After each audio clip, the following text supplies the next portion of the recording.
ကျွန်တော်တို့ဒီတစ်ခေါက်မှာဒီ architecture ရဲ့အောက်ကဒီ chef opening ကိုသုံးပြီးတော့ဒီ ဆွဲပြီးသား select တွေကိုအပေါက်ဖောက်မယ်ပေါ့နော်အဲ့တော့ကျွန်တော်တို့အခုလောလောဆယ်ဒီ select တွေကို select မှတ်ပြီးတော့အပေါ်က level တွေကိုကူးမယ်ပေါ့နော်ဒီကောင်ကို select မှတ်မယ်ပြီးလို့ရှိရင်ဒီမှာ copy to clipboard ဆိုတာရှိတယ်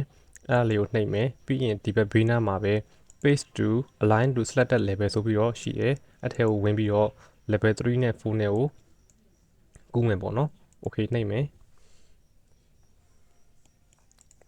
အဲ့ဒါဆိုလို့ရှိရင်တော့ကျွန်တော်တို့ဆွဲပြီးသား select တွေ column တွေ bin တွေကိုအခြား level ကိုကူးလို့ရပြီပေါ့နော်အဲ့တော့ဒီနားလေးမှာကျွန်တော်တို့လှေကားအတွက်ဒီ opening လေးကိုလုပ်မယ်အဲ့တော့ chef opening ကဒီ architecture ရဲ့အောက်မှာသူကဒီ chef ဆိုပြီးတော့ရှိတယ်ပေါ့နော်အဲ့ထဲကိုဝင်မယ်ပြီးလို့ရှိရင်ကျွန်တော်တို့အပေါက်ဖောက်ခြင်းတဲ့နေရာကိုဒီ boundary line လေးတွေကိုဆွဲပြီးတော့အပေါက်ဖောက်ရမယ်ပေါ့နော်ခုနလိုမျိုးပဲ rectangle ကိုဆွဲပြီးတော့ကျွန်တော်တို့မှာဖောက်လိုက်မယ်ပေါ့နော်ဒီကလှေကားအတွက်ဒီအပေါက်ပေါ့နော်အဲ့တော့ finish ကိုရွေးမယ်ပြီးရင် 3D view မှာကဒီအပြောင်တုံးလေးပေါ်လာတယ်ပေါ့နော်ဒီအပြောင်တုံးလေးကကျွန်တော်တို့ခုနတုန်းကဆွဲလိုက်တဲ့ chef opening ပေါ့နော်ဒီကောင်နဲ့ထိတဲ့ကောင်လေးအကုန်လုံးကိုဒီကောင်ကအပေါက်ဖောက်ပေးတယ်အဲ့တော့ဒီမှာကအပြောင်တုံးလေးနဲ့ level 1နဲ့2နဲ့မှာထိနေတာဖြစ်တဲ့အတွက်သူကအပေါက်ဖောက်ပေးတယ်ပေါ့နော်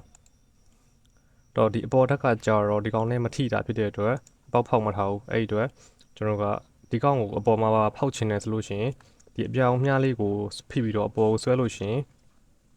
ဒီကောင်ကအပေါ်ဓာတ်ပါဖောက်ပေးတယ်ပေါ့နော်ဒီလိုမျိုးလုပ်လို့ရတယ်ကျွန်တော်ဒီမှာမလုပ်တာက